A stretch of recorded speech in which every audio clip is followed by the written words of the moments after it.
मैं डॉक्टर इरशाद अली खान, साचार राजनीति विज्ञान विभाग, राजकीय बांगड़ महाविद्यालय डीटवाना में कार्यरत हूँ। जैसा कि हमने कल स्विट्जरलैंड के संविधान की प्रमुख विशेषताओं में विशेष रूप से उसके ऐतिहासिक क्रमकार व अन्य जो अध्ययन किया था, और आज हम ब्रिटिश स्विट्जरलैंड के संविधान की विशेष रूप से उसकी लिखित संविधान की प्रमुख विशेषताओं का अध्ययन करेंगे। जैसे कि पता है कि स्विट्जरलैंड का संविधान जो 1848 ईस्वी में मूल संविधान को 1870 में पूर्णतः संशोधित किया गया था तथा 1 जनवरी 2000 को और संशोधन करके नवीन संविधान की रचना की गई है। जो हम संविधान देखते हैं, स्विट्जरलैंड का संविधान जो है निर्मित और लिखित संविधान है, यानी कि स्विट्जरलैंड का संविधान अपने मूल रूप में निर्मित और लिखित है, जिसे एक आयोग ने काफ़ी सोच विचार कर तैयार किया था। 12 सितंबर 1848 को इस आयोग ने अपना संविधान जो लागू किया और बाद में 1870 में इस संविधान को लागू किया गया। यानी कि इसमें एक सदस्यीय आयोग था जो 14 सदस्यों बना था। 17 फरवरी 1848 को बना था और लागू किया गया बाद में 1848 को, यानी कि 12 सितंबर 1848 को लागू किया गया।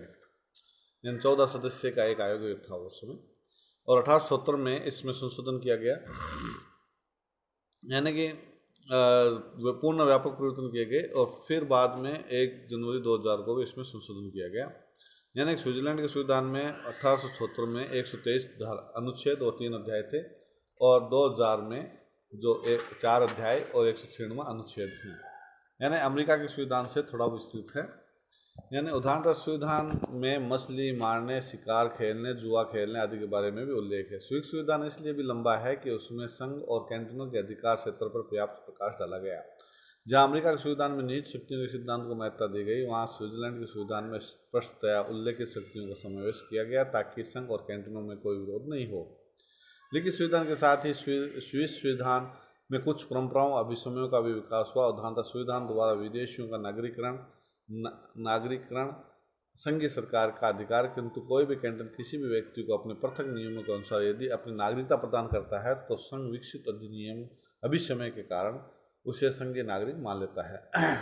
इसके बाद कठोर संविधान है, यानी कि हमें देखते हैं कि संविधान कठोर संविधान और रीति साधारण विधि द्वारा निर्माण द्वारा होता है, फिर भी संविधान उतना कठोर नहीं जितना कि अमेरिका का है। यही कारण है कि जहाँ स्विट्जरलैंड संविधान में 145 वर्षों में यानी अभी तक 57 संविधान हुए, वहाँ अमेरिकी संविधान में 200 वर्षों में 27, लगभग 200 वर्षों में 27 संशोधन हुए हैं।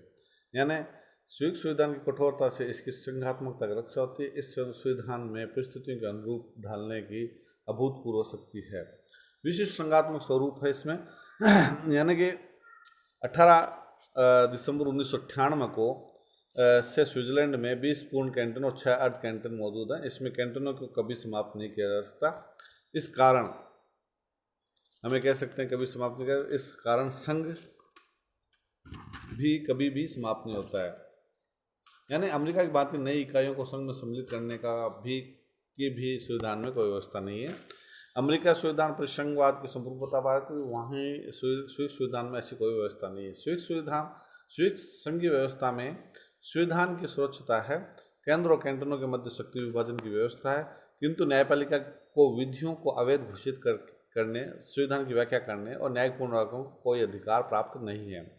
न्यायाधीशों को निर्वाचन एक नियत अवधि के लिए व्यवस्थापिका द्वारा किया जाता है। न्यायपालिका को संवैधानिक विवादों को तय करने का भी कोई अधिकार प्रदान नहीं किया गया है। स्विस संविधान सांस्कृतिक संघ की भी स्थापना करता है। उसमें विविध भाषाओं, धर्म, संस्कृतियां एक राष्ट्र के रूप में समाहित हो गई है। संविधान में 4 भाषाओं को राज्य भाषा का स्तर प्रदान किया गया है। सभी नागरिकों को अपने धर्म पालन की पूर्ण स्वतंत्रता। राज्य का धर्म भी धर्मनिरपेक्ष है, राज्य का रूप भी धर्मनिरपेक्ष है। यानी स्विट्जरलैंड में दोहरी नागरिकता प्रचलित है। जैसे कि हम कहते हैं कि दोहरी नागरिकता है, प्रत्येक नागरिक अपने कैंटन का तथा संघ का राज्य मंडल का नागरिक है। यानी संघ का संविधान लिखित है जिसमें प्रशासन की विभिन्न शाखाओं के कार्यों का निर्देश है। विधान मंडल यानी व्यवस्थापिका द्विसदनीय है। उस सदन में सब इकाइयों का समान अनुपात में प्रतिनिधित्व रहता है। संविधान संघीय व्यवस्था के अनुरूप कठोर है। गणतंत्री स्वरूप यानी कि स्वीकृत संविधान का स्वरूप गणतंत्रात्मक है, जनता में ही प्रभुसत्ता निहित है। राज्य का प्रधान प्रत्यक्ष चुनाव के आधार पर निर्वाचित होता है। यानी पहले संविधान में एक अनुच्छेद 6 अनुच्छेद में कैंटनों को गणतंत्र स्वरूप देने और अपने संस्थाओं को गणतंत्री ढंग से निर्मित करने का उल्लेख है और संविधान की कुलतंत्री ऐसी अन्य प्रवृत्तियों को रोकने का समुचित प्रबंध किया गया है। स्विस गणराज्य को विश्व के में प्राचीनतम माना जाता है। संवैधानिक दृष्टि से इस गणतंत्र का जन्म 1848 में हुआ, किंतु गणतंत्र की परंपरा यहाँ लगभग 600 वर्ष से चली आ रही है। 1870 तक शान मेरिना और हांस टाउन जैसे कम महत्वपूर्ण राज्य के अतिरिक्त स्विट्जरलैंड ही यूरोप का एकमात्र गणराज्य था। प्रत्यक्ष लोकतंत्र, यानी कि स्विट्जरलैंड प्रत्यक्ष लोकतंत्र का सर्वश्रेष्ठ उदाहरण। शासन के प्रत्येक कार्य में जनता प्रत्यक्ष अथवा अप्रत्यक्ष रूप से अवश्य भाग लेती है। जनता की इच्छा का निर्माण नीचे से ऊपर की ओर होता है। कैंटनों से अधिक महत्वपूर्ण कम्यूनों का है और संघ से अधिक महत्व कैंटनों का है। संविधान में जनता द्वारा संशोधन किया जाता है। स्विस संविधान में अन्य संविधानों की अपेक्षा स्वतंत्रता समानता पर विशेष बल दिया गया है। यहाँ तक कि सभी मंत्री भी परस्पर स्वतंत्र और समान है। स्विट्जरलैंड में लोकतंत्र के सर्वश्रेष्ठ उदाहरण का विवेचन करते हुए ब्राइस का कथन था कि वर्तमान लोकतंत्री राष्ट्रों में जो कि वस्तुतः लोकतंत्र है, अध्ययन की दृष्टि से स्विट्जरलैंड का उदाहरण उल्लेखनीय है। यह सर्वाधिक प्राचीन लोकतंत्र है क्योंकि इसके समुदाय में लोकप्रिय शासन संसार में सर्वप्रथम प्रारंभ हुआ था और इसने लोकतंत्री सिद्धांतों का विकास किया। यूरोप के किसी अन्य राष्ट्रों की अपेक्षा उन्हें अधिक दृढ़ निश्चय से अनुप्रयुक्त किया है। जूर्चर ने भी मत व्यक्त किया कि गत वर्षों में स्विट्जरलैंड व लोकतंत्र प्राय समार्थी बन गए हैं। यानी कि दो साधन अपनाए जाते हैं, एक तो आरंभक और दूसरा जनमत संग्रह। एक रिकॉल का सिस्टम, इन्हें फिर से बुलाने का सिस्टम है। ये स्विट्जरलैंड में विशेष रूप से है, अन्य देशों में हम इसको नहीं देखते हैं। यानी कि स्विट्जरलैंड में आरंभक का मीन्स ये हो गया कि जनता को कानून के संबंध में सकारात्मक शक्ति प्रदान करना। आरंभक द्वारा जनता को अधिकार दिया जाता है कि वह किसी विधेयक का प्रारूप तैयार करे अथवा प्रस्ताव के रूप में विधान मंडल यानी व्यवस्थापिका में यह मांग करता है कि या तो व्यवस्थापिका उस प्रस्ताव के आधार पर कानून निर्माण करे अथवा उस पर लोक निर्णय लिया जाए। एक जो है जनमत संग्रह में अनिवार्य जनमत संग्रह भी होता है, एक वैकल्पिक जनमत संग्रह भी किया जाता है। यानी किसी पर जनमत संग्रह कराना, कोई विधेयक पर प्रत्यावर्तन या रिकॉल, ये एक ऐसी व्यवस्था जिसमें निर्वाचकों को यह अधिकार होता है कि अगर उसके प्रतिनिधि उनके विश्वास के अनुसार कार्य ना करे तो उन्हें कार्यकाल पूर्ण होने से पहले ही वापस बुला लिया जाता है। यानी कि स्विट्जरलैंड लोकतंत्र अनेक दृष्टियों से अनुपम है। स्विट्जरलैंड में वैक्स मताधिकार का प्रयोग मतदाताओं की मर्जी पर नहीं छोड़ा दिया गया है, अपितु कुछ कैंटनों में उसे अनिवार्य बना दिया गया है। यदि कोई मतदाता अपने मत का प्रयोग नहीं करता है तो उन्हें जुर्माना देना पड़ता है। स्त्रियां पहले मताधिकार से वंचित थी, यानी कि 8 जनवरी 1971 से उनको भी मताधिकार प्राप्त हो गया। इस प्रकार अब 20 वर्ष की आयु प्राप्त प्रत्येक स्त्री पुरुष को मताधिकार प्राप्त है। स्विस लोग यह उपयुक्त नहीं समझते कि स्त्रियां राजनीति में भाग लें। बहुल कार्यपालिका में जो संघीय परिषद फेडरल काउंसिल कहलाती है, बड़ी अनूठी है। ये व्यवस्थापिका के दोनों सदनों द्वारा निर्वाचित 7 सदस्यों से मिलकर बनती है। बहुल कार्यकारिणी के सभी सदस्यों की शक्तियां समान है। अध्यक्ष भी अन्य सदस्यों के समान स्तर का होता है। सभी सदस्य बारी बारी से अध्यक्ष बनते हैं। स्विस कार्यपालिका इस दृष्टि से भी अनोखी है कि उसमें उत्तरदायित्व और स्थायित्व दोनों के गुण विद्यमान है। एक और वह व्यवस्थापिका के प्रति उत्तरदायी तो दूसरी ओर व्यवस्थापिका द्वारा हटाई नहीं जा सकती। मंत्रीगण वेतनभोगी असैनिक सेवकों की तरह जो व्यवस्थापिका की आज्ञा अनुसार काम करते हैं। यानी कि जो बहुल कार्यपालिका के 7 सदस्य हैं वो किसी एक कैंटीन से निर्वाचित ना होकर अलग अलग कैंटीनों से आते हैं। यानी एक कैंटीन से 2 सदस्य नहीं बनते। यानी संसदीय और अध्यक्षात्मक शासन प्रणाली का समन्वय। स्विस संसदीय व्यवस्था अनूठी है, अन्य एक दृष्टि से विलक्षण है। स्विस शासन व्यवस्था ना पूरी तरह संसदीय ना पूरी तरह अध्यक्षात्मक है। शासन एक प्रमुख राष्ट्रपति भी है और प्रधानमंत्री भी। नाम मात्र का शासन प्रमुख भी है, वास्तविक शासन प्रमुख भी। स्विस कार्यपालिका संसद में से ली जाती है, संसदीय कार्रवाई में भाग लेती है, संसद के प्रति उत्तरदायी भी होती है, किंतु संसद के अविश्वास के फलस्वरूप उसे त्यागपत्र नहीं देना पड़ता है। स्थायित्व की दृष्टि से स्विस शासन पद्धति अध्यक्षात्मक है, किंतु शक्तियां का पृथक्करण नहीं पाया जाता। कार्यपालिका और व्यवस्थापिका दोनों एक दूसरे पर निर्भर है। मंत्रीगण संसदीय व्यवस्था की तरह उत्तरदायित्व का परस्पर सहयोग की भावना से काम करते हैं, किंतु सामूहिक उत्तरदायित्व के नाम पर उन्हें अपनी आत्मा का बलिदान नहीं करना पड़ता है। वे न केवल मंत्रिमंडल वरन संसद की बैठकों में अपना स्वतंत्र मत व्यक्त कर सकते हैं। स्विस व्यवस्थापिका द्विसदना सदनात्मक दोनों सदनों के अधिकार बराबर है। CF स्ट्रॉन्ग के शब्दों में, संसार में स्विस व्यवस्थापिका ही एक ऐसी व्यवस्थापिका जिसके दोनों सदनों के कार्यों में कोई महत्वपूर्ण भेद नहीं है। मूल अधिकारों की व्यवस्था की गई है। जैसे भारतीय और अमेरिकी संविधान के विपरीत स्विस संविधान में किसी भी औपचारिक अधिकार पत्र का अभाव है, फिर भी बहुत से अनुच्छेद संपूर्ण प्रलेखों में बिखरे पड़े हैं जो नागरिकों के अनेक महत्वपूर्ण अधिकार प्रदान करते हैं। जैसे 1870 के संविधान के अनुसार अनुच्छेद 4 है जो सब लोग कानून के दृष्टिकोण से समान है। 27 है जो कैंटनों में स्कूल में धर्मनिरपेक्षता के साथ प्रारंभिक शिक्षा प्राप्त करने को सुविधा देता है।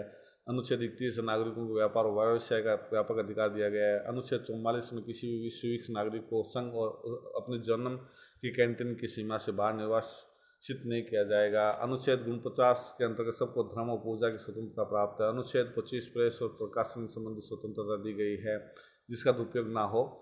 अनुच्छेद 56 नागरिकों को समुदाय बनाने का स्वतंत्रता। अनुच्छेद 57 जो है याचिका प्रस्तुत करने का अधिकार। अनुच्छेद 60 द्वारा स्विस नागरिकों को यह अधिकार दिया गया है कि वे किसी भी कैंटीन में स्वतंत्रता पूर्वक निवास कर सकेंगे या कोई भेदभाव नहीं किया जाएगा। अधिकारों के साथ ही संविधान में नागरिकों को कुछ कर्तव्य का भी उल्लेख यथा राज्य के प्रति भक्ति, कानून का अनुपालन, सैनिक सेवा। नागरिक अपने अधिकारों को लागू करवाने के लिए संघीय न्यायाधिकरण में अपील कर सकते हैं।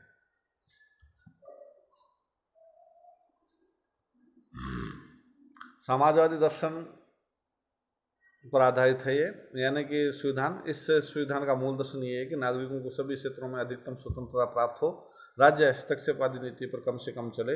यदि भी लोक कल्याणकारी राज्य प्रवृत्तियों के विकास के फलस्वरूप स्विट्जरलैंड में भी राज्य का कार्य क्षेत्र का विस्तार हो रहा है। विभिन्नता में एकता का प्रतीक यानी symbol of unity in diversity, यानी स्विस संविधान, स्विट्जरलैंड का संविधान विविधता में एकता को प्रोत्साहन देने वाला, जनता को व्यवहारिक दृष्टिकोण का प्रतिबंधित करता है। स्विट्जरलैंड इतना छोटा देश है कि उसका क्षेत्रफल भारत के केरल राज्य के बराबर है तथा जनसंख्या तो केरल की तुलना में 1/3 से भी कम है। इतना छोटा देश होते हुए भी इसमें जाति, भाषा, धर्म की काफ़ी विविधता है। 3 अलग अलग भाषाएं बोलने वाली 3 जातियां हैं। स्विस लोगों को की अपनी कोई राष्ट्रभाषा नहीं। 1% व्यक्ति रोमांस नामक भाषा का प्रयोग करते हैं, किंतु कुछ क्षेत्रों में बहुसंख्यक कैथोलिक भी हैं। अतः ऊपर से देखने में लगता है कि स्विट्जरलैंड में राष्ट्रीयता का मूल तत्व विद्यमान है, किंतु व्यवहार में स्विस जनता अपने आप को एक राष्ट्र मान के गौरव का अनुभव करती है। स्विट्जरलैंड का संविधान इस गौरव का प्रतीक है। जर्मन, फ्रेंच, इटालियन भाषाओं के अतिरिक्त रोमांस नामक आदि भाषा भी स्विट्जरलैंड की राजभाषा है।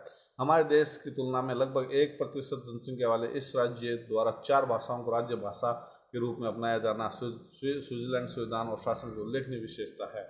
प्रशासनिक कानूनों पर आधारित न्यायपालिका, यानी कि स्विस संविधान इंग्लैंड की भांति कानून की शासन की स्थापना न कर प्रशासनिक कानून की व्यवस्था करता है। प्रशासनिक कानून की व्यवस्था के अंतर्गत जनसाधारण और प्रशासनिक कर्मचारियों के लिए पृथक पृथक कार्यालय होंगे। स्विस संविधान और स्विस चरित्र की यह विशेषता है कि यहाँ प्रशासनिक कानून की व्यवस्था न्याय व्यवस्था को आघात नहीं पहुँचाया। और स्विट्जरलैंड में प्रशासनिक कानून न्यायिक व्यवस्था में नागरिक अधिकारों और स्वतंत्रता की रक्षा की गई है। संघीय क्षेत्र में न्यायिक पुनरावलोकन का अभाव है, यानी कि स्विस संविधान न्यायपालिका के न्यायिक पुनरावलोकन का अधिकार केवल आंशिक रूप में ही देता है। स्विस सर्वोच्च न्यायालय, जिसे संघीय न्यायाधिकरण कहा जाता है, कैंटनों के कानूनों और प्रशासनिक कार्यों को तो अवैध घोषित कर सकता है, पर संघीय व्यवस्थापिका द्वारा निर्मित कानून अथवा संघीय प्रशासन के कार्यों को अवैध घोषित नहीं कर सकता। स्पष्ट है कि स्विस संघीय न्यायपालिका को संविधान की रक्षा का कार्य नहीं सौंपा गया है। यह कार्य स्वयं जनता द्वारा किया जाता है, क्योंकि जनता लोक निर्णय के अंतर्गत संघीय व्यवस्थापिका किसी कानून को अवैध ठहरा सकती है। सन 1939 में इस बात का प्रयत्न किया गया था कि स्विस संघीय न्यायपालिका को भी न्यायिक पुनरावलोकन का अधिकार प्राप्त हो, लेकिन जनता ने यह भी व्यवस्था स्वीकार नहीं की।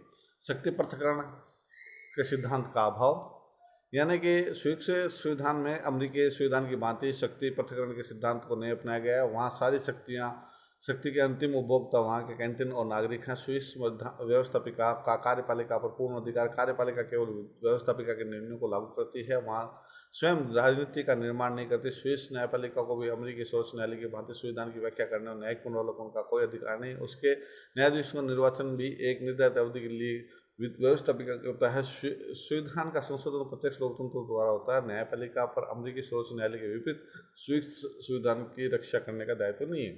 धर्मनिरपेक्ष राज्य, यानी कि स्विस संविधान की जो 1876 के जो अनुच्छेद 49-50 में सभी नागरिकों को धर्म और पूजा संबंधी स्वतंत्रता दी गई। अनुच्छेद 51 में जुस्टस धर्मावलंबियों पर प्रतिबंध है। यानी कि प्राचीनतम गणराज्य है। स्विस गणराज्य विश्व में प्राचीनतम 1870 तक विश्व के में सर्वाधिक प्राचीन बड़ा गणराज्य था। वहाँ कभी भी राजतंत्र का अस्तित्व नहीं रहा। रेपार्ड के शब्दों में स्विट्जरलैंड आराम से ही गणतंत्र रहा है। निष्पक्ष रूप से हम कह सकते हैं कि यहाँ पर बहुदलीय प्रणाली भी है और विरोधी दल का अभाव है। 7 दल है जिसमें कैथोलिक दल, क्रांतिकारी दल, कर्षक दल, समाजवादी, लोकतांत्रिक दल, उदारवादी दल, स्वतंत्र दल और साम्यवादी दल अथवा सामरिक दल। राज्य के 4 मूल आधार हैं: उदारवाद, लोकतंत्र और गणतंत्रवाद और संघवाद। कैंटनों की स्वायत्ता इसमें दी गई है और अनूठी व्यवस्थापिका है। जैसे कि हम देखते हैं संघीय सभा में राष्ट्रीय परिषद यानी नेशनल राट अब प्रतिनिधि सभा और राज्य परिषद यानी स्टैंड राट अब सीनेट के नाम से जाना जाता है। जहां प्रतिनिधि सभा में 200 सदस्य होते हैं, वही सीनेट में 46 सदस्य, यानी पूर्ण कैंटन 20 में से 20 कैंटन है जिसमें 2-2 सदस्य भेजते हैं, यानी 40 सी हो गए। और अर्ध कैंटन यानी 6 हैं जो 1-1 सदस्य भेजते हैं, यानी टोटल 46 सदस्य ये भेजते हैं। या आज हम इस अध्याय में इतना ही अध्ययन करेंगे। धन्यवाद।